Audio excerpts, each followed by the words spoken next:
muy bien. Ya, eso quería. Muy bien, ahora sí, todo bien. Muy bien, chicos. Entonces hemos estado viendo y les decía que habíamos abordado estos puntos, pero faltó cerrar con una reflexión por parte de ustedes, porque la idea es esa, ¿no? Que ustedes en realidad pues reflexionen y en ustedes se despierten algunas inquietudes con respecto a esta realidad, ¿no? Que es bastante acuciante para nosotros. Entonces quiero comenzar con una pregunta, van a ser tres preguntas en realidad, eh, referentes a este tema, y yo voy a simplemente abrir los micrófonos y luego pues voy a ir llamando a quienes no, de pronto quienes no quieren participar de manera voluntaria. Todos van a participar, o por lo menos la mayoría. La pregunta es, el enfoque, actualmente tenemos un enfoque comunicativo. Voy a hacer la pregunta con esta pequeña introducción. Y este enfoque comunicativo, lamentablemente, no profundiza en contenidos. Ojo, no profundiza en contenidos. Entonces, de aquí yo tengo una inquietud que quisiera compartirlas con ustedes. Si no se profundiza en los contenidos de comunicación, de lenguaje, lengua, habla, dialecto, diglosia, si no se profundiza en estos contenidos, ¿qué tanto daño se les está haciendo a los estudiantes? ¿Qué tanto daño se está haciendo a la educación al no existir estos contenidos? Que ustedes son testigos, porque abren el currículo y los contenidos no están. Tenemos un currículo por competencias. Un currículo en realidad en donde los contenidos son un pretexto, los contenidos simplemente son medios para alcanzar una determinada competencia. Entonces, esa es la inquietud que yo tengo, se los comparto y quisiera algunos comentarios con respecto a lo que acabo de decir. ¿En qué medida se afecta a los estudiantes y a la educación la ausencia de estos contenidos para reflexionar sobre el mismo idioma, sobre la misma lengua? ¿Alguien quiere participar? ¿Nadie? Profesor, Sí, sí, sí. bueno, se perdería la manera correcta de hablar, la formalidad, ¿no? Por cuanto cada día se suma, ¿no? Se suman nuevas palabras que no son formales, que no están en el diccionario, como las jergas y todo. Pero al aumentar estos contenidos, bueno, trabajaríamos más la manera correcta de hablar. Ya, gracias por tu aporte, Ya, tú te has enfocado en una parte, en este caso normativa, ya muy bien, es valedera tu posición, pero yo voy a ir más allá todavía de lo que dijo Jenny Ortiz. Voy a ir más allá. ¿Qué pasaría si es que desaparecen todos los contenidos, ¿no? En el caso de comunicación, y ya no vas a ver el concepto de lenguaje, el concepto de lengua, las diferencias entre lengua y habla, no va a importar, por ejemplo, lo que es el dialecto, en fin, porque solamente importan las competencias. ¿Qué pasaría si el ministerio de pronto nos pone a escoger, ¿no? Nos pone a escoger y al final los profesores deciden, ¿no? Que no existan estos contenidos y que existan solamente las competencias, y esas competencias que se alcancen a través de lecturas nada más, y de lecturas literarias. ¿Y a qué pasaría si nos colocan en un escenario similar? Entonces ya Jenny nos dio una sugerencia, yo lo tomo como una especie de posibilidad que puede tener la educación ante esta normativa lingüística. Pero ¿qué pasaría? ¿Qué pasaría si los alumnos pasan los 14 años de educación básica sin conocer estos conceptos que nosotros hemos ido aportando? ¿Alguna otra idea más? O vamos a poner una cosa más grave, de repente, para que te hinque. ¿Qué pasaría? Y eso está pasando, ojo, que no te sorprenda, que en las facultades de pedagogía como la nuestra, es decir, en institutos pedagógicos como el nuestro, se imponga un currículo por competencias y se desaparezcan o se minimicen los contenidos. ¿Qué estaría pasando? ¿Cuál sería tu papel como docente? ¿Alguien? ¿Alguien? O no sé si se me entiende la pregunta. No sé. Profesor, disculpe, sí. Se podría perder la riqueza cultural, las lenguas heredadas bueno, en este caso por las personas que están más cercanas pues a la lengua el quechua, ¿no? La aymara, porque se habla parte de la diglosia, ¿no?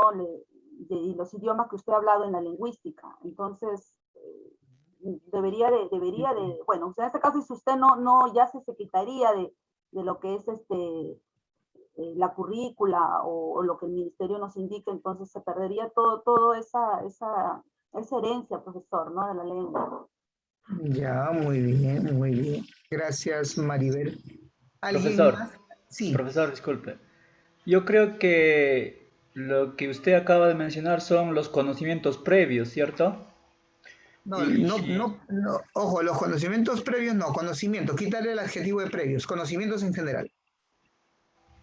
claro, ya. Si no existirían esos conocimientos, yo creo que no habría no se estaría hablando un lenguaje formal, ¿no? Ya la gente se quedaría con las jergas que uno utiliza en el barrio, en el pueblo, ¿no? Ya. Yo creo que no habría forma de entendimiento quizás con otras personas de otros lugares, de otras ciudades. Ya, muy bien, gracias Ortiz, Rojas e Hidalgo. A ver, siguiente pregunta. Eh, ¿qué tan importante es conocer el tema del dialecto o de las variedades lingüísticas en nuestro país? Ojo, en nuestro país. En el Perú, ojo, olvídate de repente del Asia, olvídate de Europa, en el Perú. ¿Qué tan importante es conocer el aspecto del dialecto o de las variedades lingüísticas, o sea, hablar de multilingüismo, ¿no? En nuestro país? ¿Qué tan importante es el asunto? ¿Alguien? Profesor, Sí. es importante, ¿no? Porque así como la otra vez estábamos hablando sobre el dialecto, cómo hablaban los argentinos, cómo hablan los venezolanos, ¿no? Ellos tienen un dialecto diferente, ¿no? Aún las palabras que ellos emplean, ¿no? Como decir, un ejemplo, la palabra niño, ¿no? Uno le dice chibolo, otro dice pibe, ¿no? Entonces, tratar de entender qué es un dialecto para saber qué es una lengua, ¿no? O un lenguaje, y no, al final no entendemos cuál es la palabra correcta, por tanto dialecto que se escucha en diferentes lugares. Ahora que ha venido Venezuela, ¿no? Nosotros como jugando o a veces bromeando, estamos ya captando ya su manera de hablar, ese dialecto que utilizan ellos. Y así, si seguimos de esa manera, vamos a perder la formalidad al hablar, porque tengo entendido que el peruano es el que tiene el castellano más limpio. Ya, a ver, listo. A ver, muy bien. Gracias, Ortiz, por tu aporte. He leído a Mesones, a Flores y a Vázquez también, quienes han aportado sus ideas a través del chat. Ya, muy bien, muy bien. ¿Alguna otra idea adicional? Me falta una pregunta. ¿Listo? Muy bien. Ahora, aquí es importante, ojo, un tema urgente en el Perú, en la educación peruana, es la discriminación lingüística. Ojo, es la discriminación lingüística. Y aquí, como nos dice Kelly, dice, bueno, voy a leer textualmente lo que dice, la respuesta a mi pregunta, dice, es importante porque vivimos en un país multilingüe debe ser, bueno, no puso la diéresis por cuestión de apuro, y puede tocarnos un niño de otra región y necesitaremos identificar algunas palabras que él use, debe decir, bueno, la tilde tampoco la puso, que él use y adecuarlo a su realidad educativa. Ahora, es importante, y yo creo que se han olvidado de este punto, es importante que tú conozcas estos temas con la finalidad de ir evitando lo que se llama la discriminación lingüística, que sucede de manera general en ambientes en donde precisamente hay una situación multilingüe como la nuestra.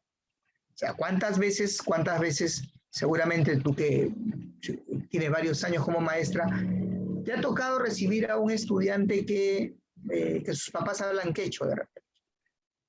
Y él no habla bien el español. Y es motivo de mofa, motivo de burla de sus demás compañeros. Entonces, debes comprender obviamente que ese niño está acostumbrado a otro tipo de lengua. O, poniéndote un caso todavía mucho más exigente, ¿qué pasaría si ese niño tiene como lengua materna el quechua? Entonces, tú no puedes exigirle un nivel similar o idéntico al que le exige a los demás estudiantes que hablan la lengua española. ¿Por qué? Porque no va a llegar a dominar la lengua española de la misma manera que los demás.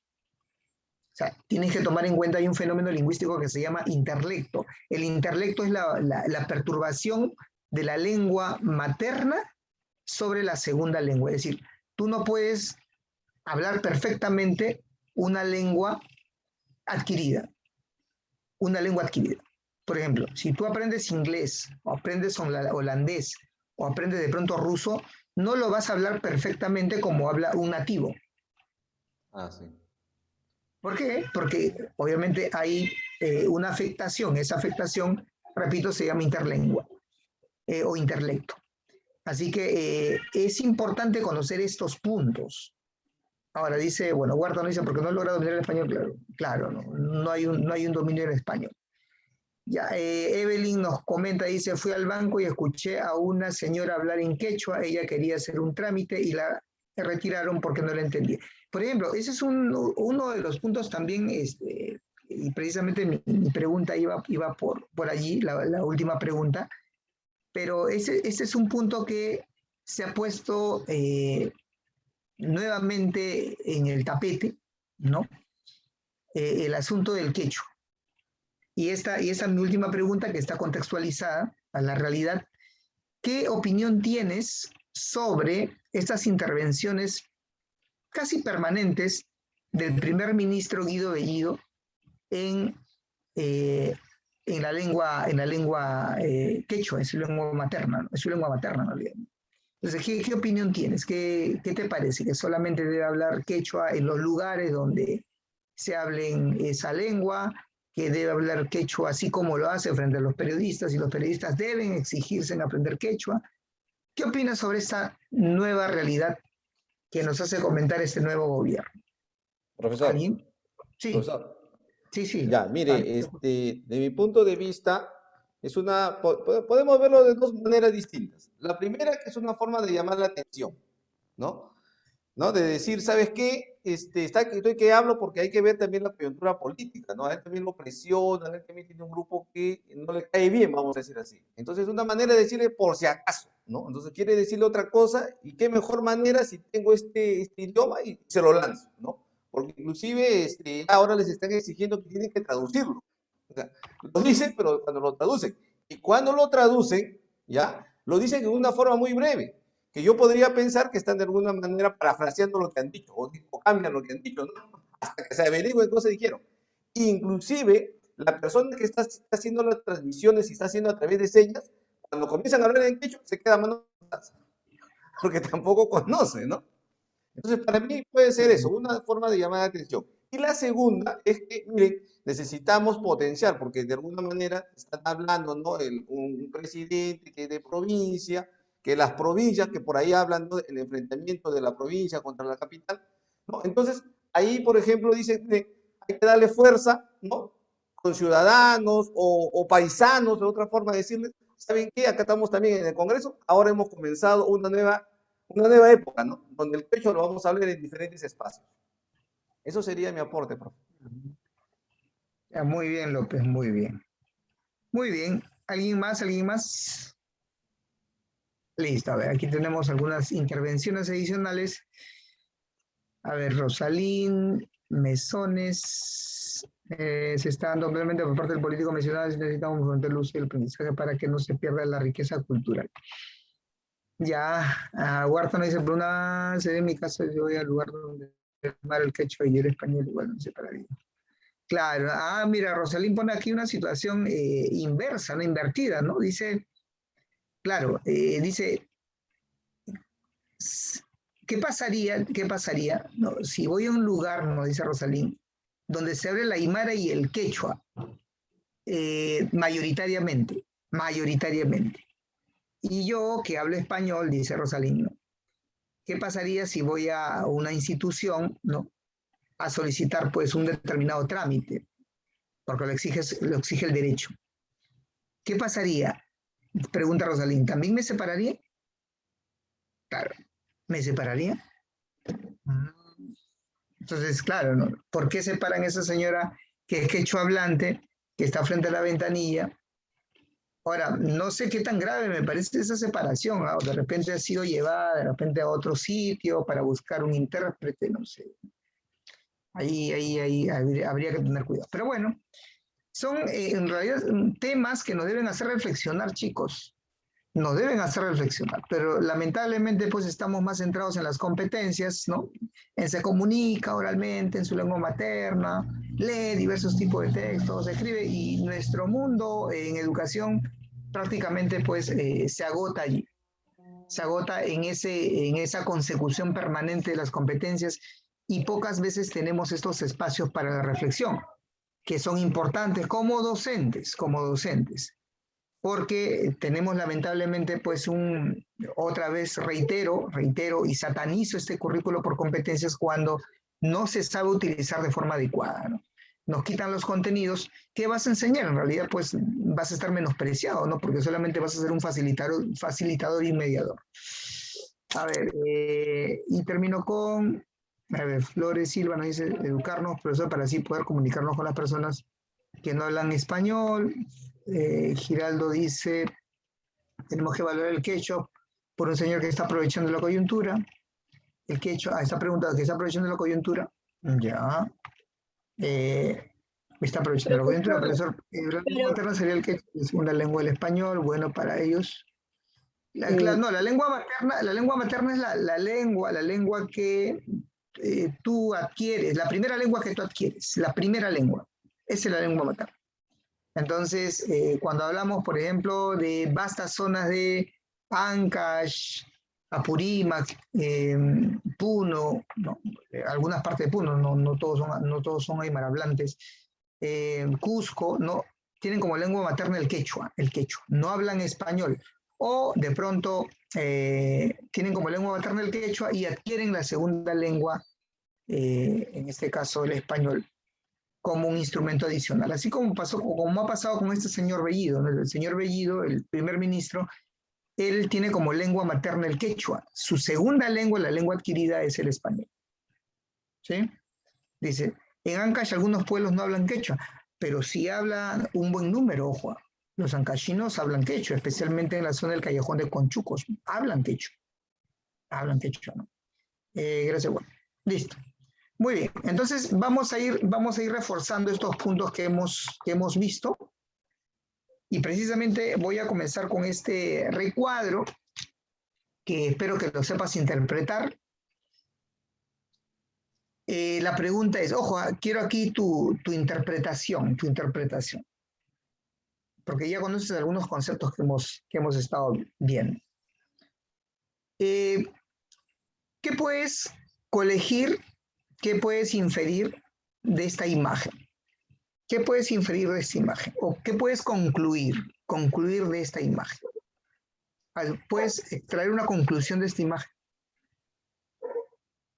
Dos personas con diferente lengua. Ya. ¿Y qué puede pasar allí? No se comunicación sería entenderían. difícil. Sería difícil la comunicación. Claro, la comunicación sería difícil, ¿no? Ojo, y aquí partimos de otro principio, en este caso de comunicación, que dice que para que haya entendimiento, tienen que compartir tanto emisor y receptor el mismo código, en este caso la misma lengua. Pero en este caso no están compartiendo la misma lengua, Porque uno está hablando, qué lenguas están implicadas aquí? El italiano y el inglés. El italiano y el inglés, por ejemplo. Entonces, no hay una comunicación, por lo menos una comunicación verbal es casi imposible aquí. Es imposible. Entonces, deben compartir el mismo código con la finalidad de poder comunicarse. Entonces, a partir de aquí, esto ya lo hemos de alguna manera visto. Quiero hacer un repaso de lo que hemos estado viendo. Entonces, de acuerdo a la figura anterior, hay dos lenguas. Dos lenguas. Ahora, aquí viene el concepto de lengua nuevamente. ¿Qué es lengua? Sistema de códigos verbales. Sistema de códigos verbales. Y la pregunta va para Jenny Ortiz. ¿Y qué es un código? ¿Qué es un código, Jenny Ortiz? Porque la clase anterior había preguntado por sistema ya. Sistema me habían dicho que es un conjunto ordenado de elementos. Ya, ahora, ¿qué es un código? ¿Qué es el código? Son las señales que emiten de un mismo, o sea, la misma habla, la misma lengua. La misma lengua. Pero ojo, código me dices lengua, no código, nada más código en ese caso. palabra. O sea, son las que se emiten. Claro. Claro, cuando hablamos de códigos hablamos de símbolos, hablamos de signos, ¿no? No códigos. Entonces, una palabra es un código. Una palabra es un código. Que cualquiera no lo puede descifrar. O sea, tú le muestras una palabra, le pones la palabra sapo a un chino, que solamente sabe esa lengua, y no va a entender tu código.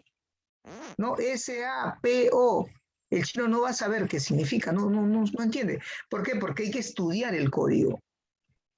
Hay que estudiar los símbolos. En ese caso estoy tratando el alfabeto como si fueran pues símbolos, ¿no? Pero todo esto es maravilloso, ¿no? Porque en realidad pues uno aprende a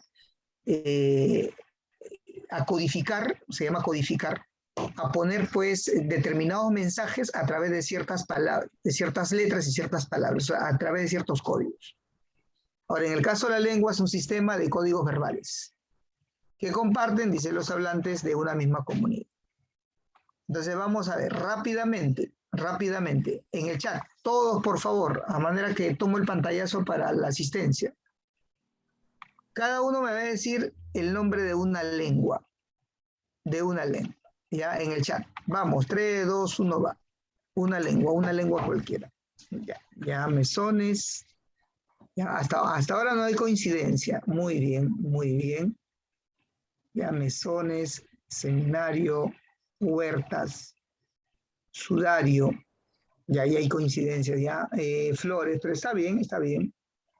Paredes, Zapata. Muy bien. Jenny, Rojas, Alcántara,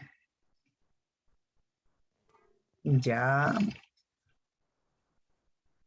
ojo, cuidado con el mandarín, ya, muy bien, ya está. Ya ves algo, Dora Díaz, ya. Cuidado con el mandarín, la lengua es el chino, la lengua es el chino, no es el mandarín. El mandarín es un dialecto, porque si pones el mandarín me dirías también el cantonés, bueno. No, el cantonés también. Lo que pasa es que existe el chino mandarín, existe también el chino cantonés, el chino gu. Entonces, para evitar, pues, digamos, estas duplicidades o estas disparidades, mejor decir la lengua oficial. ¿Cómo decir, por ejemplo, el británico o el inglés norteamericano? No, simplemente tú di inglés, punto, nada más. Inglés, ¿no? No vas a decir, hay inglés británico, el inglés norteamericano, el inglés australiano. No. Es el inglés, punto, nada más. El chino, punto. Ahora, ¿quieres especificar la lengua más aceptada, la más hablada de los chinos? El chino mandarín. ¿Sí? Pero en realidad es la lengua china. Muy bien, entonces, lengua, muy bien, me han dado todo un conjunto de lenguas. ¿Cuántas lenguas hay aproximadamente en el mundo? Uy, ¿qué pasó? ¿Más de 1000? Claro, más de 1000 aproximadamente. Claro, claro que hay más de 1000. Pero este estaba allí. A veces la memoria no es generosa. ¿Qué pasó? Más de 1000, por supuesto, pero aproximadamente estás todavía fría, fría. Frío, frío como el agua del río, como decían. 7000, profe. Claro, aproximadamente 7000. Y en 7000 el lenguas Perú hay 47. en el Perú 47. Muy bien, muy bien. Acá precisamente están los datos, ¿no? Ahora, acá hay otro dato interesante que no lo había mostrado en la clase anterior. Dice, la mitad de las lenguas, ojo, de 7000 lenguas, de 7000 lenguas, casi la mitad de las lenguas se concentran en 8 países. En 8 países. Entonces tú dices, son 7000 lenguas, pero profesor, son cerca de 200 países. No pasamos los 200 países en el mundo. No pasamos los 200 países. Pero son 7000 lenguas. ¿Y dónde están? Aquí el Perú dice presente con 47, 48 lenguas, por ejemplo. Ya. Entonces, no va a haber una correspondencia. No es que a cada país le corresponda 2 lenguas. No, no, no. Hay disparidades. Entonces, aquí en el caso de Papúa Nueva Guinea, ¿dónde queda, en qué continente queda Papúa Nueva Guinea? Uy, ¿qué pasó? Indonesia, capital de Indonesia, capital de Nigeria. Ahí está, pues, ¿qué pasó, chicos? Lean, por favor. Lo que el colegio no les ha dado, por favor, ustedes pueden tratar de subsanarlo. Pues. Papá Nueva Ahora, Guinea. Papúa Nueva Guinea. Papúa Nueva Guinea es, en este caso, el nombre del país, ¿no? Ya, en Papúa Nueva Guinea, que queda en Oceanía, 832 lenguas. Ojo, una barbaridad, a pesar de que el país es chico. El país es un poco más grande que Puno. Un poco entre Puno y Tacmaya. Sí, es el continente más pequeño. 832 lenguas. Luego viene Indonesia, que sí tiene un territorio superior al Perú y tiene una población enorme también. Indonesia tiene 731 lenguas. ¿Nigeria? ¿En qué continente queda Nigeria? África. África. En África, muy bien. Ya Nigeria tiene 515 lenguas. La India, ¿en qué continente queda la India? Asia. En Asia, 400 lenguas. De ellas las más habladas. Wow. ¿Qué pasó? De Es que no ellas, sabía, profesor. Pensé que en la India solamente se hablaba el indio, no, nada más. no, se llama el hindi la lengua, el hindi. La Ah, lengua se llama hindi, esa no la sabía. Y no te olvides que ellos han sido dominados por los ingleses. La mitad del país habla inglés. Profesor, Lenguas también los musulmanes. son, bueno, los musulmanes en la zona norte, en la zona de Cachemira, en la zona norte, pero no en la zona central de Nueva Delhi, ¿no? Ni siquiera en la zona de Bombay.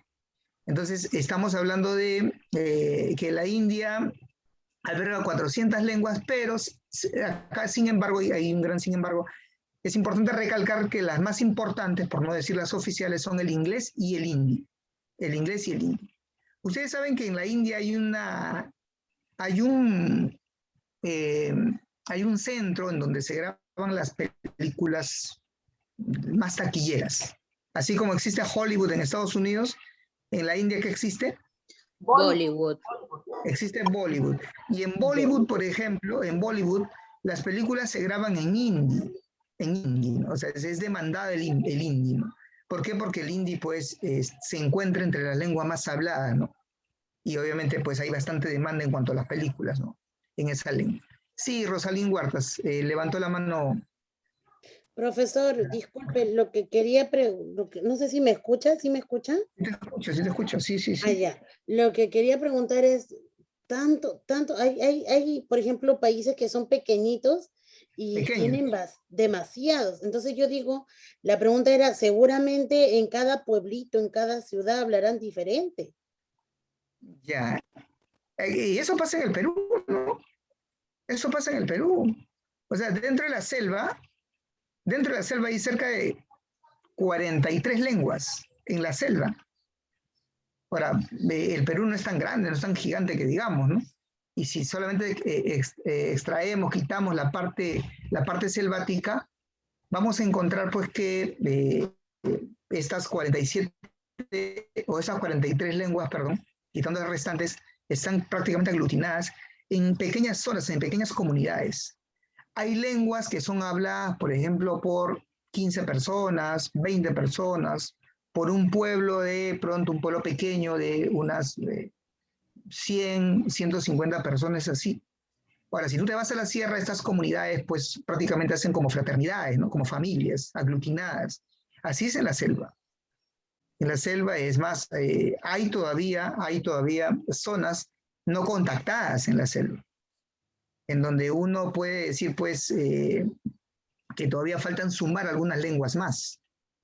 Así que sí, pues es cierto lo que dicen, ¿no? Son pueblos pequeños en realidad, que en realidad preservan en realidad toda una cultura, ¿no? Que puede tener de repente cientos de años o miles de años. Bueno, en México, 295 lenguas, Camerún, África, 286 lenguas, Australia, 268 lenguas, y Brasil, que sí es un país grande, es un país gigante, cerca de, me parece, 6 veces más grande el Perú, 6 veces más grande que el Perú, 234 lenguas. ¿Sí? Entonces, hay una gran cantidad de lenguas, son 7.000, repito, y la mayor cantidad de lenguas se encuentran pues concentradas en algunos países solamente. Muy bien.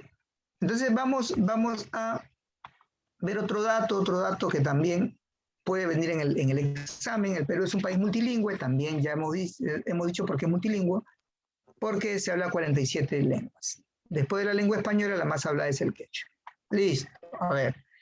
Algunas nociones de lingüística, esto hemos visto, la lengua materna. Me está avisando el Zoom que nos queda menos de un minuto, le voy a enviar otro enlace, chicos. La lengua materna, ese concepto sí, no lo habíamos leído, voy a invitar a alguien para que lea, por favor. Marita Zapata, lea, por favor, lo que nos dice la lengua materna.